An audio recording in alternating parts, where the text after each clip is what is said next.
안녕하세요. 이 채널을 최근에 알게 되고 푹 빠져서 듣고 있는 구독자입니다. 특히 경악할 만한 시어머니 사연을 들을 때 공감을 많이 하고 있어요. 왜냐하면 저도 그런 시어머니 덕에 세상 황당한 어이없는 일을 경험한 적이 있거든요. 매번 재밌게 듣기만 하다가 오늘은 저와 남편, 그리고 남편의 부모 이야기를 하고 싶어서 이렇게 사연을 보내보려 합니다. 저는 남편과 함께 의류 사업을 하고 있는 40대 중반의 여자입니다. 남편과는 20대 중반의 어린 나이에 만났습니다. 저는 의상 디자인과 관련해서 해외 유학을 다녀왔어요. 유학을 다녀와서 동대문 시장에 매일 출근을 하던 적이 있었는데 그때 운명적으로 만나게 된 사람이에요. 저는 사실 외동딸의 부유한 집안 환경에서 자랐거든요. 제가 하고 싶은 일은 뭐든지 지원해 주시는 감사한 부모님 덕분에 열심히 제 꿈을 펼칠 수 있었습니다. 저희 아버지께서는 어머니와 함께 공장 여러 개를 운영하셨어요. 공장에서 일하는 사람들 중에 외국인 노동자들도 많았습니다. 저는 그분들의 자식들과도 친하게 어울려서 지냈어요. 어릴 때부터 존경스러운 제 부모님에게서 사람을 차별하거나 편견을 가지면 안 된다고 배워왔거든요. 엄마, 공장의 아저씨들 피부색이 왜 그래? 외국인이라서 그래? 외국인이 왜 한국에 왔어? 그 아저씨 딸이 나랑 같은 학교인데 걔 엄청 따돌림 당해. 애들이 니네 나라로 돌아가라고 하고. 상미야, 응? 그 친구는 외국에서 일하러 한국에 온 거야. 다를 거 하나도 없어? 세계는 넓고 다양한 사람들이 사는 곳이야. 피부색이 다르다고 차별하고 괴롭히면 그건 정말 나쁜 사람이야? 똑같이 친구로 대해. 알았지? 응, 알겠어. 모든 사람은 평등한 거지? 아이고, 우리 딸 똑똑하네. 그래, 그렇지. 어머니 아버지의 그런 가르침 덕분에 저는 주변에 친구를 많이 갖게 되었습니다. 그렇게 사람 좋아하는 성격으로 자라다 보니 관찰을 자주 하게 되더라고요. 그리고 옷에 대한 관심도 늘어갔어요. 그래서 20살이 되고 나서는 미국에 있는 패션 스쿨에 유학을 가게 되었습니다. 미국에 갔더니 알게 모르게 인종차별을 당하는 일이 자주 있었어요. 제가 갔을 때만 해도 동양인에 대한 편견이 가득했던 시기였거든요. 동양인의 한국인이다 보니 우리나라 자체를 모르는 사람들도 있었고, 가난한 나라의 가난한 아이라며 저를 불쌍하게 보는 시선들도 적잖았습니다. 그런 일을 겪을 때마다 저는 제가 배우는 공부에 매달렸고, 좋은 성적을 거둬서 저를 차별하던 외국인들의 코를 납작하게 만들어주고는 했습니다.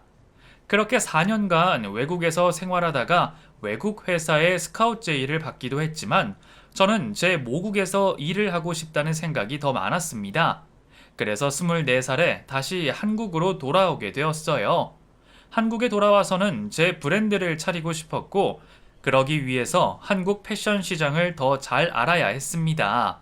그래서 저는 매일 새벽마다 동대문 도매상가를 돌아다니고, 낮에는 쪽잠을 잔 이후에 동대문의 원단 시장을 돌았어요. 사람들이 모두 열심히 일을 하는 모습을 보면 저 또한 기운을 잔뜩 받게 되어서 에너지가 넘치던 시기였습니다. 상미야, 또 새벽에 나가려고? 너 젊다고 그렇게 부서져라 일만 하면 나중에 힘들어. 젊을 때 고생해야지. 언제 고생해. 엄마, 나 완전 괜찮거든요.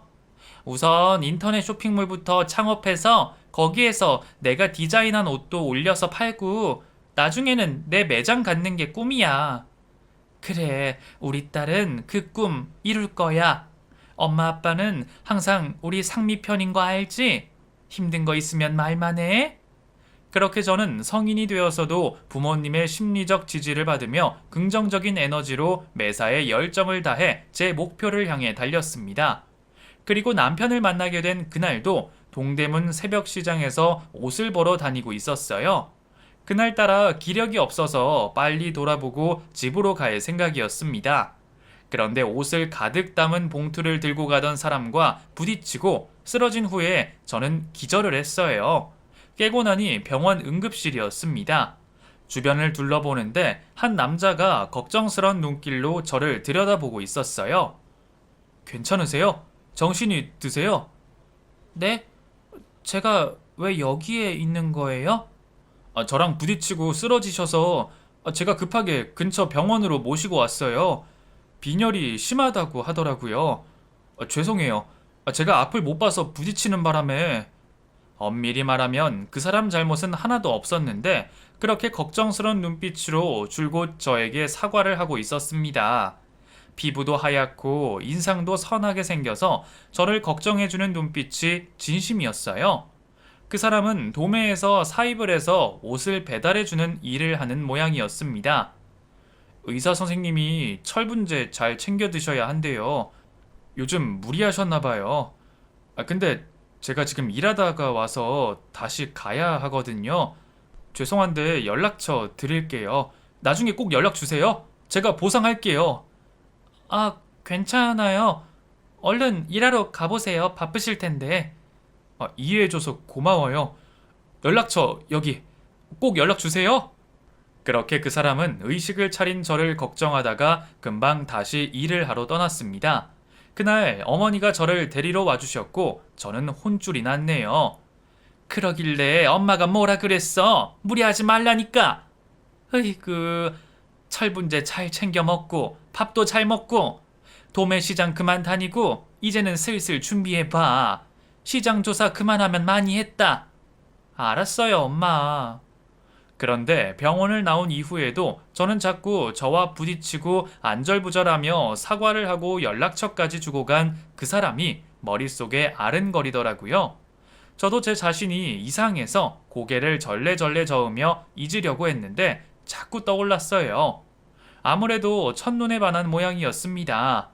저는 며칠 도매시장을 가지 않고 집에서 쇼핑몰을 차리기 위해 사이트를 만들고 나서 오랜만에 도매시장을 갔어요. 그리고 그 사람에게 전화를 걸었습니다. 여보세요? 안녕하세요. 저 지난번에 병원에 데려다 주셨던. 괜찮으세요? 걱정 많이 했어요. 네, 괜찮아요. 혹시 지금 어디세요? 바쁘세요? 지금 아직은 시간이 있어서 그 밥 먹으려고 하는데 어디세요? 그럼 같이 밥 먹어요. 제가 그렇게 말하고 그 사람과 만나서 생선구이 집으로 함께 갔습니다. 계속 저를 걱정하더라고요. 그렇게 쓰러지셔서 정말 큰일 난 줄 알았어요. 참, 그 병원비는 얼마나 나왔어요? 제가 드릴게요. 아니에요. 제가 원래 빈혈이 있었는데 무리를 해서 그런 거예요. 그쪽 분 잘못 하나도 없어요. 감사해서 제가 밥도 사려고 하는 건데요. 네?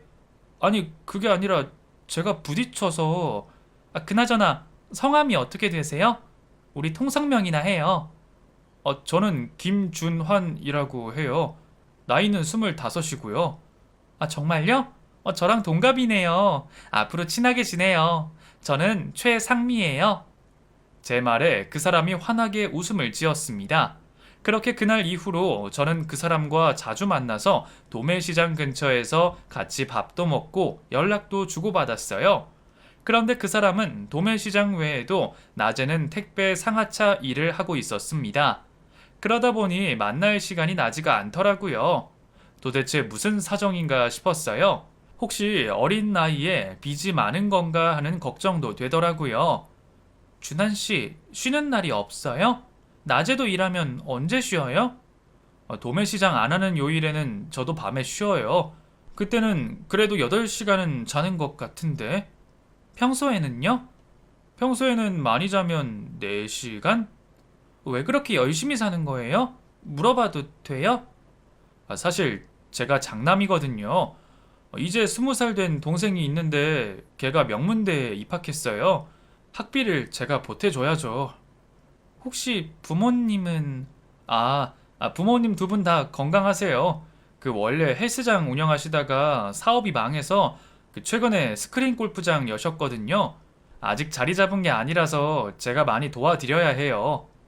그 사람은 제 질문에 진심을 다해 대답해 주었습니다. 그런데 저는 멀쩡히 있는 부모 대신 그 사람이 가장 역할을 해야 하는 건지 조금 이해가 되지 않더라고요. 그때는 그냥 그런가 보다 하고 넘겼어요. 그리고 저는 그 사람과 함께 도매시장의 생리를 익히고 제 인터넷 쇼핑몰을 차리게 되었습니다. 처음에는 한 달에 100만 원 매출도 되지 않을 만큼 힘들었는데 점차 소문이 나고 찾는 사람들이 늘어가면서 저는 그 사람을 채용하기로 했어요. 말하자면 함께 일하기로 한 거죠. 제가 그 사람을 그만큼 믿었거든요. 준현 씨, 우리 같이 일해요. 저 사실 준환 씨 남자로 좋아해요. 그거 알고 있죠? 아, 저도 상미 씨 처음 본 순간부터 반했어요. 뭐라고요? 왜 그걸 이제야 말해요? 그냥 제 형편이 그렇게 좋지가 않으니까. 그런 게 어딨어요. 저는 그날 이후로 그 사람과 연인 사이가 되었어요. 제가 사실 사람이건 어떤 일이건 간에 한번 꽂히면 쭉 밀어붙이는 성격이거든요. 그 사람은 쇼핑몰 옷을 도매해서 사입하는 일을 담당하게 했습니다. 저와 그 사람은 정말 찰떡궁합처럼 손발이 잘 맞았어요. 그래서 그 사람은 낮에 하던 택배 상하차 일을 그만두고 제 쇼핑몰 회사에서 본격적으로 함께 일을 했습니다. 저도 그 사람도 함께 일하며 시너지를 얻어서 으쌰으쌰 같이 쇼핑몰을 읽어갔습니다. 그 사람은 마케팅에도 소질이 있더라고요. 인터넷에서 홍보를 잘해준 덕에 제 쇼핑몰은 나날이 입지를 굳혀갔어요. 그러다 보니 저는 제가 직접 디자인한 옷도 팔고 싶다는 생각이 들어서 그쪽에 더 집중하고 남자친구는 쇼핑몰 홍보와 사입에 집중을 했습니다. 지금 생각해도 그 사람이 없었으면 저는 이렇게 성공하기 어려웠을 거라는 생각이 드네요. 아무튼 그렇게 1년 반을 연애하며 같이 일을 했습니다. 그리고 제가 먼저 그 사람에게 청혼을 하게 되었어요. 준한 씨, 우리 이제 결혼해서 같이 살자. 어리다면 어린 나이지만 난 준한 씨에 대한 확신이 있어. 내 평생 배필해줘라. 제 말에 머뭇거리던 그 사람이 말했습니다. 나는 아직 준비가 안 됐는데, 물론 마음은 너랑 같지만 동생 대학 졸업도 안 했고 부모님 일도 잘 안 풀려서 내가 생활비를 다 보태야 하거든. 근데 준한 씨는 왜 이렇게 가족한테 희생을 해? 준한 씨도 자식이잖아. 부모님이 좀 너무하신 거 아니야? 준한 씨도 준한 씨 삶을 살아야지. 언제까지 동생이랑 부모 뒤치다꺼리 하려고 그래? 난 어릴 때부터 항상 동생한테 양보하면서 살았어. 나도 사실은 공부 잘해서 대학교 갈 수 있었는데 부모님이 보내주지 않으셨어. 장남이라서 난 그게 당연한 줄 알고 살았고. 그런 게 어딨어. 너무하시네. 내가 이런 말 하긴 좀 그렇지만 사랑하니까 하는 소리야. 이제 준한 씨 삶을 살았으면 좋겠어. 나랑 결혼하자. 남자친구는 제 말에 고민을 3개월이나 하더니 결국 저와 결혼을 하겠다고 결심을 했어요. 저는 이미 부모님에게 남자친구에 대한 이야기를 자주 했던 터라 부모님은 다 알고 계셨어요. 그렇게 상견례를 진행하게 되었습니다. 저희 부모님이 시간 약속에 예민하신 분들이라서 30분이나 먼저 식당에 가서 기다리고 있었어요. 남자친구가 먼저 도착해서 인사를 나눴습니다. 처음 뵙겠습니다. 저 김준환이라고 합니다. 잘 부탁드립니다. 남자친구가 그렇게 긴장을 하고 말을 하자 저희 부모님이 웃으시며 말씀하셨습니다. 그래요. 우리 딸한테 얘기 많이 들었어요.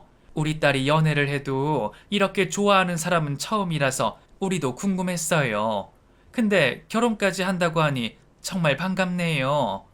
아, 엄마, 무슨 그런 말을 해. 예전 연애 얘기는 왜 해요? 그 말에 남자친구가 농담을 했어요. 저는 첫사랑인데 상미는 아닌가 보네요. 그럴 수 있죠. 그나저나 저희 부모님이 많이 늦으시네요. 죄송합니다. 잠시 전화 좀 하고 와도 될까요? 그래요. 편하게 해요. 그렇게 남자친구가 똥 마려운 개마냥 왔다리 갔다리 하면서 전화를 붙들고 있었는데 1시간이 넘도록 예비 시부모님은 나타날 생각을 하지 않았어요. 그리고 1시간 반이나 지났을 무렵에야 겨우 똥 씹은 표정으로 도착을 해서 사과 한마디 없이 철부덕 앉더니 말했습니다. 아유, 기다리지 말라니까 왜 이렇게 귀찮게 해? 네가 결혼을 하던 말던 우리가 무슨 상관이냐고? 예비 시모의 말에 저희 가족은 모두 당황했습니다. 남자친구는 식은땀을 흘리며 어쩔 줄 몰라 했고요. 저희 아버지가 점잖게 말을 하셨어요. 그래도 그 아드님이 결혼을 하려고 하는 건데 그렇게 말씀하시면 섭섭하겠어요. 뭘 안다고 그러세요? 상견례는 무슨. 저는 단도직입적으로 말씀드릴게요.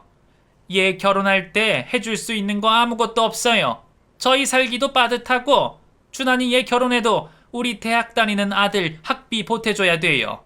그래도 사위 삼고 싶으시면 그렇게 하시든가요. 저희는 할 말 다 했고 이만 가보겠습니다. 그러더니 예비 시모와 시부는 약속 시간에서 1시간 반이나 늦게 와서 5분도 채 있지 않다가 자리를 털고 일어서서 쌩하니 사라져버렸습니다. 남자친구가 연신 저희 부모님에게 죄송하다며 어쩔 줄을 몰라 했어요. 죄송합니다. 정말 죄송합니다. 저렇게까지 하실 줄 몰랐어요. 어렵게 시간 내서 와주신 건데 정말 죄송합니다. 부모님이 자네한테 의지를 많이 하는 모양이네. 상미 넌 어떻게 하고 싶어? 그래도 결혼하고 싶어? 어차피 이 사람이랑 10년이 지나든 20년이 지나든 함께 할 건데 난 결혼하고 싶어. 나 준환 씨 없으면 일도 못하고 못 살아. 준환 씨는? 저는 너무 죄송해서. 그래도 상미랑 마음은 같습니다. 제 평생 이렇게 행복한 적은 처음이에요. 상미랑 있으면 뭐든 해낼 수 있을 것 같습니다. 그 말에 저희 아버지께서 호쾌하게 대답하셨습니다. 그럼 됐네. 예식장이고 뭐고 우리가 다 준비할 수 있으니까 자네는 몸만 와. 내가 사람 많이 대해봐서 알아. 자네는 좋은 사람인 것 같아. 가능성도 많고. 죄송합니다. 좋게 봐주셔서 정말 감사드리고요. 그렇게 저희는 시부모의 도움 없이 결혼식 준비를 시작했습니다. 저희 부모님이 많이 도와주셨고 그때는 쇼핑몰도 잘 되던 때라서 저도 그만큼 여력이 있었어요. 남자친구도 결혼 비용은 자신이 더 많이 대고 싶다고 했습니다. 그렇게 결혼 준비를 하고 식을 한 달 앞둔 어느 날이었어요. 같이 일을 하고 있는데 남자친구에게 전화가 왔습니다. 동생인 것 같더라고요. 사무실에 둘만 있던 터라 통화 소리가 그대로 다 들렸습니다. 형, 왜 돈 안 보내? 나 용돈 다 떨어졌다고. 그리고 다음 달에 학비 내야 되는 거 알지? 그래. 야, 근데 너도 이제 22살인데 아르바이트를 좀 하는 게 어때? 미쳤어? 내가 아르바이트를 왜 해? 놀기도 바쁜데. 빨리 돈 보내. 그렇게 통화를 마친 후에 남자친구는 바로 계좌로 돈을 입금하더라고요. 저는 어처구니가 없었습니다. 준환 씨 동생은 준환 씨를 형으로 보기는 하는 거야? 어떻게 온 식구가 당신을 집안 일꾼 아니면 돈줄로만 생각할 수 있어? 나 너무 화난다. 미안해. 애가 아직 철이 안 들었어. 공부만 할 줄 알지. 여기서 딱 결정해. 그렇게 동생이랑 부모님한테 이리저리 끌려다니면서 살 거야? 나 그럼 준환 씨랑 결혼 못해. 왜 그래 정말. 내가 너무 안타까워서 하는 말이야. 당신 능력도 있고 좋은 사람인데 언제까지 가족한테 발목 잡혀서 그렇게 힘들게 살 거냐고. 요즘 대리운전하지. 내가 모를 줄 알아? 알고 있었어? 미안해. 또 미안하다고 하네? 상미야, 내가 평생을 이렇게 살아와서 쉽게 변하기가 힘들다. 그래도 내 재능 찾게 해주고 내 삶에 대해 고민하게 해준 너를 포기할 순 없어. 사실 지금이야 부모님 집에서 얹혀 살고 있고 그래서 그런데 나 너랑 결혼하면 이런 재정적인 지원 끊을 거야. 진짜지? 응, 나 결심했어. 나도 내 삶 살아야지. 알았어. 믿을게. 그리고 한 달이 지나서 결혼식 날 아침이 밝았습니다. 시부모님은 그동안 저희 결혼식에 이런 방구도 하지 않고 관심도 일체 없었어요. 식장에 오기나 할련지 걱정이 될 정도였습니다. 그런데 오기는 왔더라고요. 시부는 오지 않았고 시모만 와서 빼꼼히 제가 있던 신부 대기실에 들어왔습니다. 어머, 어머님 오셨어요? 넌 귀신 봤니? 어머는 무슨 어머야? 꼴에 비싸 보이는 드레스 입었네? 네? 어머니 그게 무슨... 근데 아버님은요? 일하고 있지. 뭘 둘 다 와. 그나저나 신혼집은 마련했니? 그렇게 띠껍게 말을 하는데 저는 왠지 모를 반항심이 생겨서 일부러 거짓말을 했습니다. 아니요 어머니. 저희 시댁 들어가서 살려고요. 그래도 되죠? 준환 씨 쓰는 방에 저만 들어가서 살면 되잖아요. 그 말에 시어머니가 뒷목을 잡는 신용을 하며 손부채질을 하고 난리를 치며 대답했습니다. 미쳤니? 준하니 걔도 벅찬데 내가 며느리까지 데리고 살아야 돼? 원룸이라도 구해서 나가서 살아. 아우 어이없어. 시어머니는 얼굴까지 빨개져서 그렇게 말을 하고 신부 대기실을 나가버리더라고요. 신부 대기실에는 저희 부모님 지인분들이 이미 와서 계셨습니다. 시모의 그런 몰상식한 모습을 다 지켜보신 후에 저에게 말씀하셨어요. 상미야, 너희 시어머니 왜 저러니? 네 남편을 뭐 어디서 주워왔다니? 주워와도 그렇지. 해도 너무하네. 상미 고생 꽤나 하게 생겼다. 고생은요, 제가 당하고 살겠어요? 절대 안 그럴 거예요. 하긴 네가 당하고 살 애는 아니지. 아무튼 저런 아들 엄마는 처음 본다 야. 아유, 자식 귀한 줄 모르고. 저는 일부러 그렇게 당당하게 부모님 지인분 앞에서 말을 했지만 내심 너무 당혹스러웠어요. 그분은 저희 부모님과 가깝게 지내며 중장년이 되도록 혼자 사시고 건물과 부동산을 소유한 분이었어요. 제 롤모델이기도 했습니다. 정말 멋진 분이었거든요. 그런 분 앞에서 시어머니에게 창피를 당하고 나니 저도 아찔한 기분이 들었어요. 갑자기 숨이 턱 막히면서 답답해져서 저는 잠시 열을 식히기 위해서 밖으로 나갔습니다.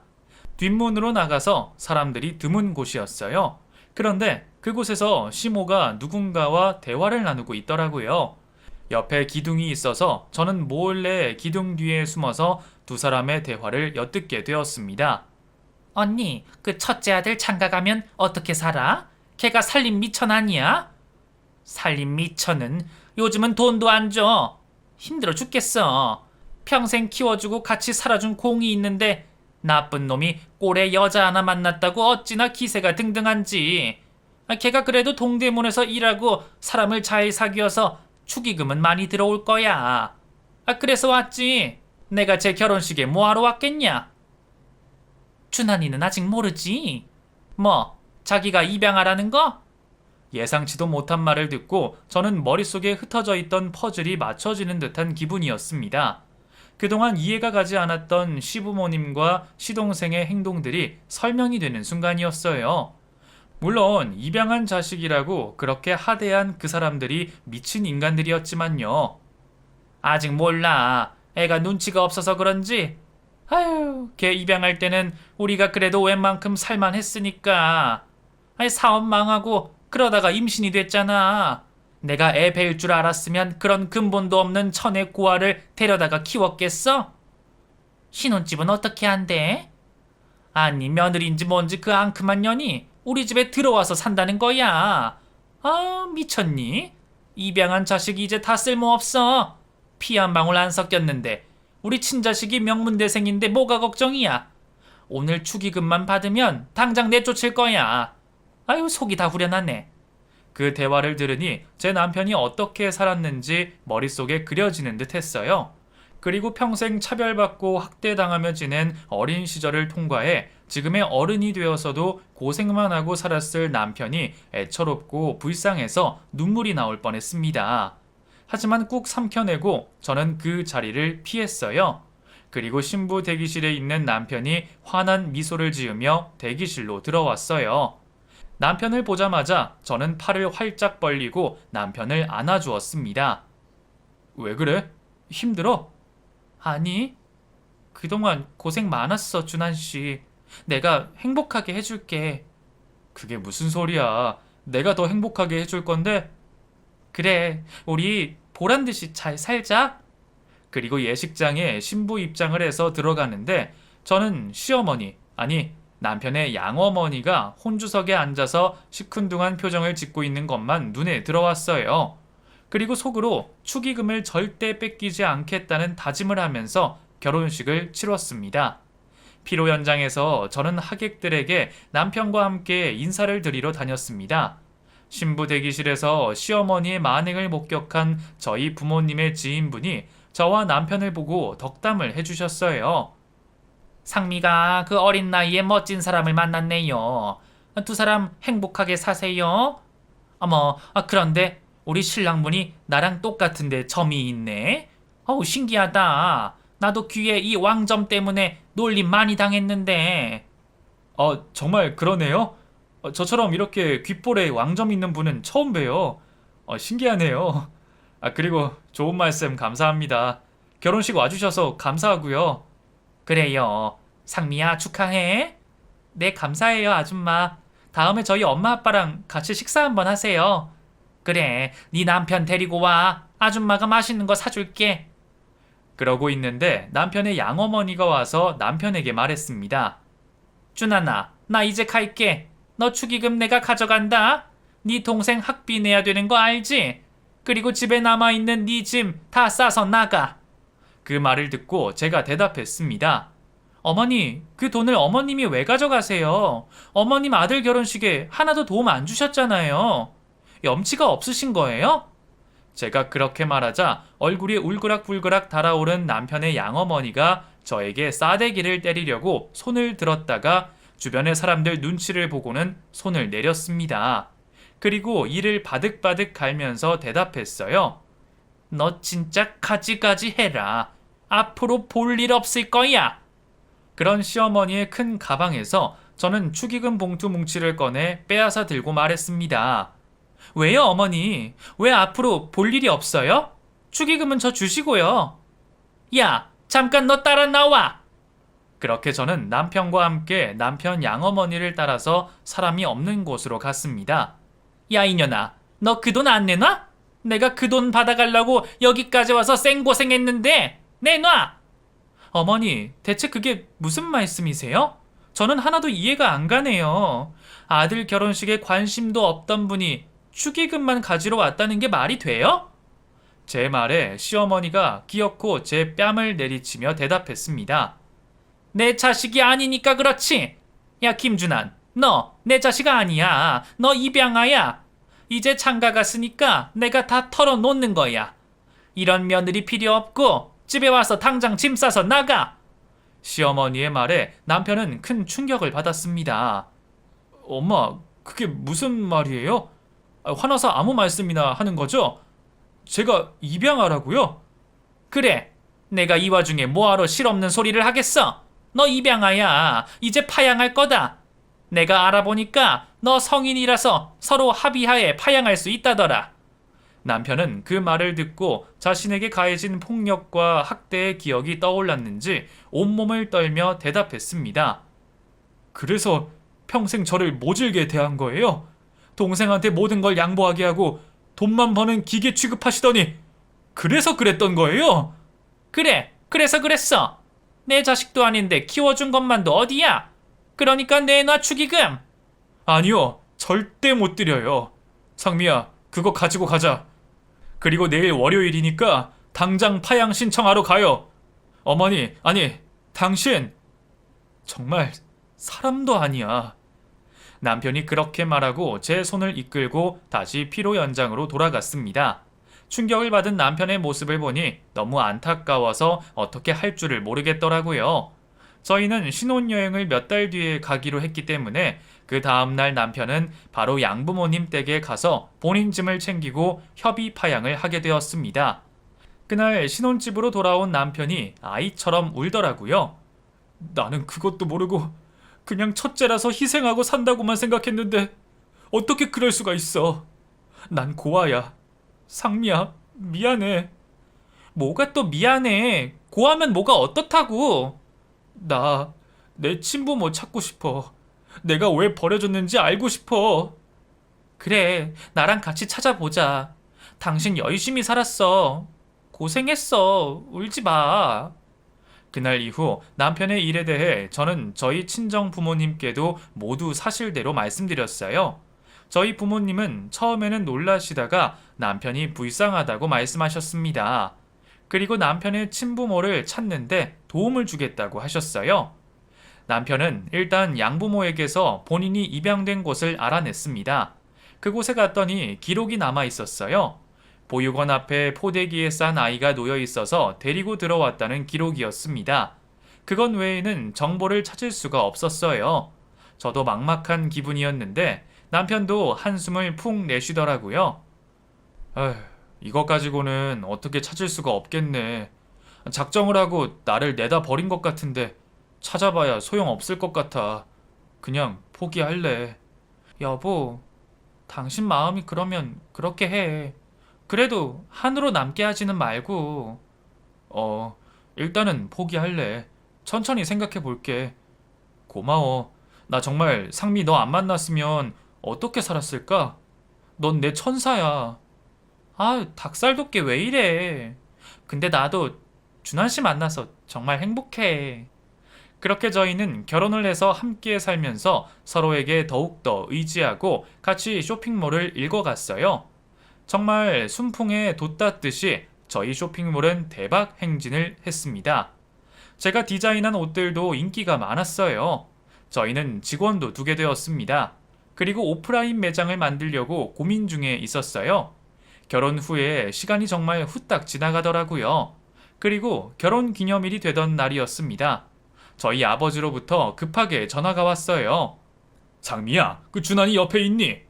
네, 아빠. 무슨 일이에요? 너 그 정희 아줌마 알지? 당연히 알죠. 같이 식사하기로 했었는데. 잘 지내신대요? 정희 아줌마랑 오랜만에 만나서 이야기를 하는데 내가 김서방 이야기도 했거든. 근데 아무래도 이상하다고. 자기가 아이를 잃어버린 적이 있는데 이걸 어디부터 설명해야 되냐? 일단 김서방이랑 같이 만나자. 아버지도 혼란스러우신지 말씀을 제대로 하지 못하셨어요. 그리고 정희 아줌마와 함께 만나기로 했습니다. 남편에게 대충 설명을 하고 저와 남편은 약속 장소로 나갔어요. 그런데 앞서 설명드렸듯이 언제나 강인하고 멋있는 제 롤모델 정희 아줌마가 남편을 보자마자 눈물을 쏟아냈습니다.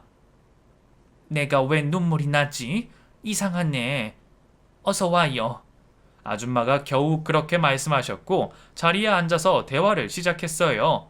아줌마는 젊을 때 결혼을 했었고 아들을 하나 낳았었다고 했습니다.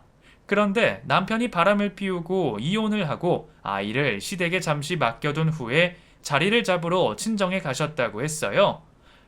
그렇게 친정에서도 이혼한 딸내미 받아주지 않겠다고 해서 나는 3달 동안 떠돌이 신세로 살다가 겨우 회사에 취직하고 다시 내 아들을 찾으러 갔는데 시어머니가 잃어버렸다는 거야. 애가 없어졌대.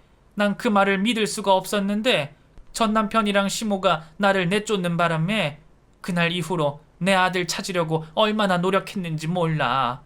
근데 준환 씨가 발견된 곳이 내 전 시댁이랑 가까운 곳이더라고.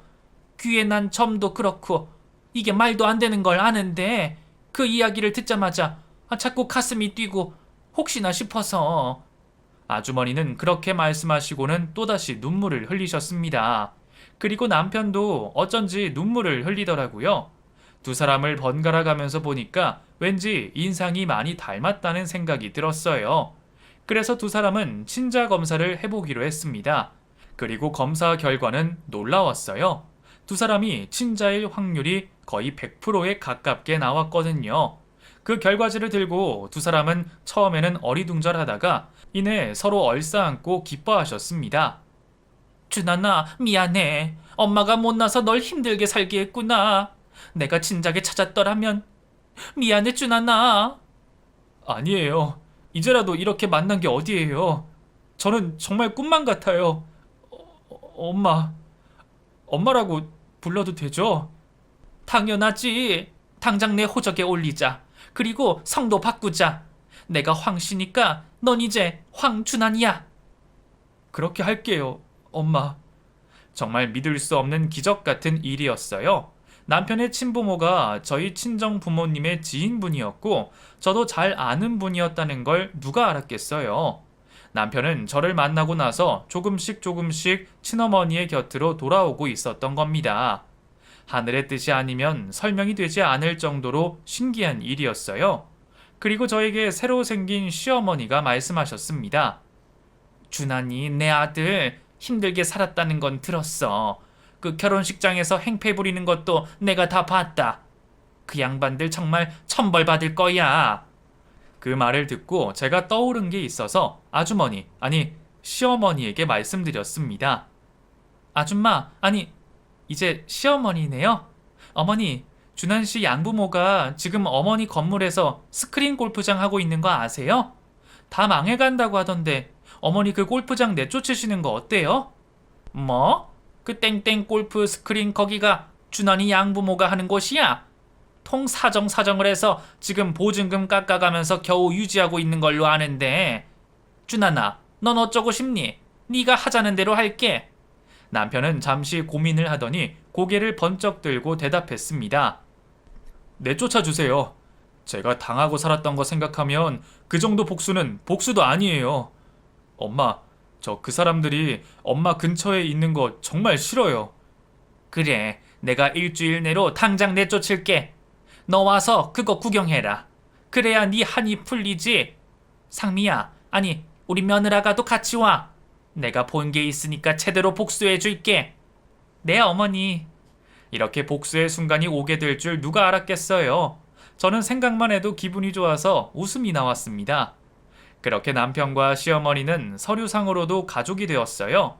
남편은 김준환에서 황준환으로 개명도 신청했습니다. 그리고 복수의 그날이 밝았어요. 그날은 저희 쇼핑몰 일을 마치고 남편과 함께 시어머니 건물에 갔어요. 그런데 마침 그 건물에 남편의 전 양부모가 있더라고요. 어머니, 저희 왔어요. 제가 건물주인 시어머니에게 그렇게 인사를 하자 두 사람의 눈이 휘둥그레졌습니다. 제가 미쳤나? 누구한테 시어머니라는 거야? 남편의 전 양어머니가 그렇게 말했고 시어머니께서 벼락같이 화를 내시며 말씀하셨습니다. 당신 말 함부로 하지 마. 준환이 내 아들이야. 내 잃어버렸던 친아들이라고. 당신들이 내 아들한테 어떻게 했는지 다 알고 있어. 이제 더는 못 봐줘. 보증금 1,000만 원밖에 안 남은 거 알지? 그걸로 월세 땜빵하려면 2개월밖에 안 남았어. 스크린 골프장 그거 하나 제대로 운영 못하는 것들이 무슨. 보증금 남은 거 줄 테니까 당장 내 건물에서 꺼져. 그 말을 듣고서야 상황 파악이 됐는지 남편의 양부모가 무릎을 꿇고 사죄를 했습니다. 어떻게 인연이 이렇게 닿아요? 준환이 어머니, 제가 준환이 키우느라 고생을 한 게 있는데 좀 봐주세요. 이게 참 오히려 잘 됐네요. 김준환, 준환아, 이야기 좀 잘 해줘. 그 말에 남편이 코웃음을 치며 대답했습니다. 아줌마, 나 김준환 아니고 황준환이거든요. 아줌마가 나한테 해준 게 뭐가 있다고 아직도 그렇게 뻔뻔하게 구세요. 이 정도에서 끝나는 걸 고맙게 아세요. 제가 그동안 그 집에서 고생하고 살았던 거 생각하면. 엄마, 이 사람들 당장 내쫓으세요. 그 말에 당황한 남편의 전 양부모가 설득을 하려고 울고 빌고 사죄하고 난리를 쳤지만 저희는 받아주지 않았습니다. 꼴 좋더라고요. 그리고 결국 저희 시어머니 건물에서 쫓겨나게 되었어요. 그 자리가 참 몫이 좋더라고요. 그런 좋은 자리에서 그렇게 망하기 쉽지 않았을 텐데 참 여러모로 이해가 안 가는 사람들이었습니다. 그리고 마침 저희가 하던 매장을 구하려고 했던 참이었기 때문에 시어머니의 도움으로 저희는 그 자리에 저희 브랜드 매장을 차렸어요. 매장이 안정화되면서 저희는 연년생으로 첫째는 딸, 둘째는 아들을 낳게 되었습니다. 남편과 저는 열심히 노력을 한 끝에 지금 저희 브랜드 매장은 전국 각 지역에 하나씩 들어서 있습니다. 남편은 지금도 저를 보면 복덩이라고 불러요. 우리 복덩이 상미야, 먹고 싶은 거 없어? 내 인생의 구원자, 사랑스러운 우리 와이프. 그런 말을 하면 저희 아이들이 구역질하는 신용을 하며 놀려댑니다. 왜? 엄마 아빠 또 저런다. 아빠는 우리보다 엄마가 먼저지. 당연하지. 너희는 2순위. 아빠한테 1순위는 죽어도 너희 엄마뿐이야. 그래도 저희 부부가 잘 지내는 모습을 보면서 아이들은 좋은 영향을 받고 자라고 있다고 생각해요. 결혼 후에야 만나게 된 남편의 친어머니와 제 친정 부모님은 여전히 자주 왕래를 하시며 지내고 계십니다. 남편과 저와도 자주 일주일에 2번 이상씩 만나면서 잘 지내고 있어요. 남편의 전 양부모는 결국 쫄딱 망했고 남편이 평생 희생을 해야 했던 양동생도 대학을 졸업 후에 제대로 된 직장을 구하지 못하고 빌빌대며 살았다는 것까지는 아는데 지금은 어떻게 지냈는지 모르겠네요. 만약에 이 사연을 들으신다면 죗값 치르고 사시는 거라고 말하고 싶네요. 저는 앞으로도 기적처럼 이룬 듬직한 제 남편과 가족들과 함께 하루하루 행복하게 살겠습니다. 들어주셔서 감사하고 여러분도 행복하세요.